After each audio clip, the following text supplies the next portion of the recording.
Guys, katuwaan lang. Kung ikaw ba makit-an nimo imong ex o ang ihang partner, or maybe I would say ang ex sa imong partner karon ay nana ra gud. Unsa man imong bation nga kintahay lang nakita nimo siya nga mas lamang ihang itsura karon kaysa imuha, pero mas gwapa ka sa iyaha, mura lang ka nang nagpabaya ka ba, kay syempre ga-focus ba ka sa imong pamilya, no? Unya karon nakita nimo sila nga, uy, mas ni gwapa lagi sila sa ako, siya sa ako, ay nana bitaw.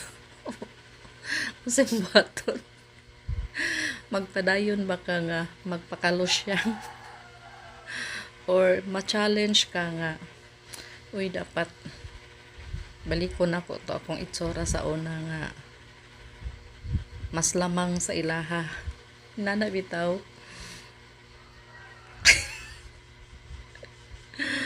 wala wala lang, naman ko nakita sa video ba na something like that ang story nila sa ilang love story. So ako, for me, if ever makita nako ang ilang ex, ang iyang ex, or akong ex inana, di po siguro ko magpakalusyang, no?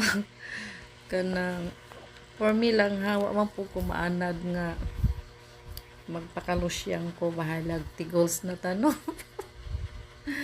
Maintain na to atong beauty, guys, dili ta magpakalusyang, dili porkit tiguang or idara na ta magpabaya tas tong kaugalingon, dili porkit nakita nimo imong ex or ang iyang ex sa imong kuan karon, aya pa ka magatiman sa imong kaugalingon. Dapat atimanon yun nato premi atong kaugalingon, kay para raman po na sa ato, di man na para sa ilaha, di ba?